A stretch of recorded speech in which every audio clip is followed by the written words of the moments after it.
The story begins around 14 years ago. 4 days before the US presidential election, a video clip of Osama bin Laden was being broadcast on nearly every news channel across the United States.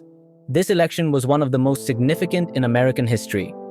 The two candidates, George Bush and John Kerry, were locked in a fierce battle for the presidency. Both had made the same solemn promise to the public. If elected, they would avenge the 9/11 attacks and bring Osama bin Laden to justice. Osama himself had taken responsibility for the horrifying 9/11 attacks through a video sent to TV channels.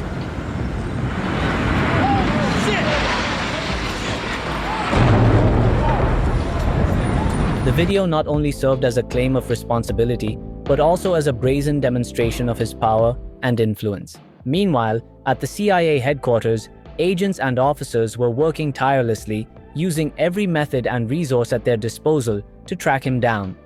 Yet, every effort ended in failure. To make matters worse, Osama openly mocked the CIA in his video, further provoking them.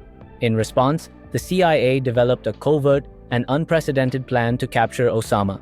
The plan was so secretive that even the government of the country where Osama was hiding remained entirely unaware of it. A month after the September 11th attacks, the United States launched a military offensive in Afghanistan, targeting al-Qaeda strongholds and pushing its members out of the region. The US government believed this operation was their best chance to apprehend Osama bin Laden.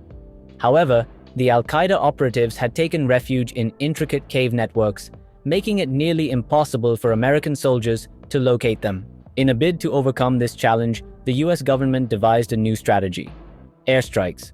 The plan was simple: bomb the area to eliminate the terrorists.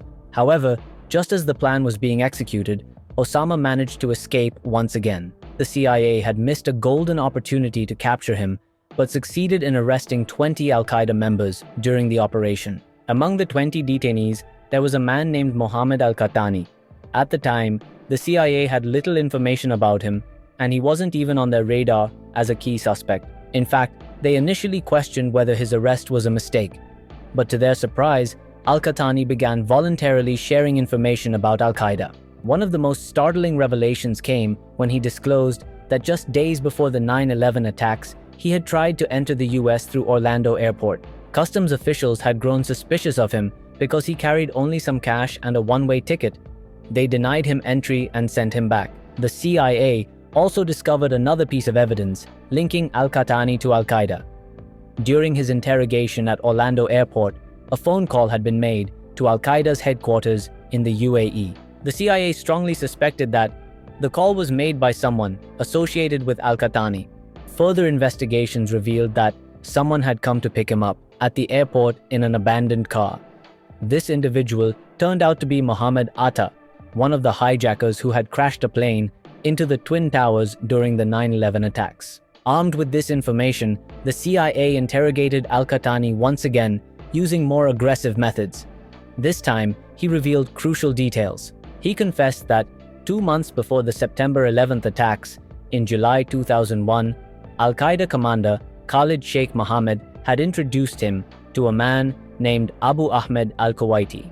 This individual had trained him and was reportedly the only person who knew Osama bin Laden's exact location. Now, the CIA faced a new challenge: locating Abu Ahmed. They decided to decode al-Qaeda's courier network, as Osama rarely appeared in person and communicated mainly through messages delivered by couriers. In January 2004, the CIA captured a man who was carrying fresh messages from Osama, intended for other al-Qaeda leaders. Under intense interrogation, the man revealed that Abu Ahmed al-Kuwaiti was Osama's personal courier. He was responsible for delivering messages directly from Osama to other al-Qaeda leaders. With this breakthrough, the CIA shifted its focus entirely to capturing Abu Ahmed.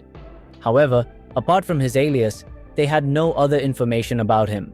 For years, the CIA tracked leads and conducted investigations, but progress was slow.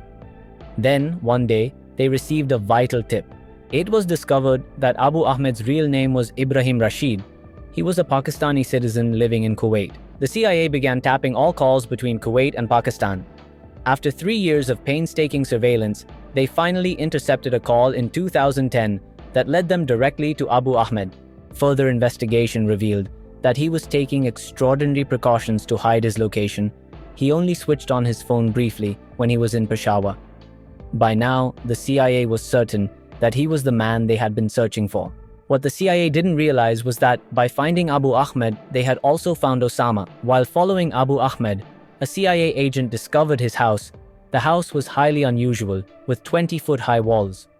Moreover, no one besides Abu Ahmed was ever seen entering or leaving the premises. The CIA suspected that this fortress-like house was designed specifically to hide Osama bin Laden. With this discovery, the CIA handed the mission over to Special Forces. On May 1st, 2011, at approximately 11 p.m., a team of US Navy SEALs set out to raid the house. They used 2 helicopters, which were specifically designed to evade Pakistani military radar. In a shocking twist, the house where Osama was hiding was less than a kilometer away from a Pakistani military camp. This proximity fueled speculation that the Pakistani military might have been helping Osama hide. Within just 15 minutes of the raid, the SEALs eliminated Osama bin Laden, along with several members of his family. One of the helicopters crashed during the operation, so the SEALs returned with Osama's body in a single helicopter.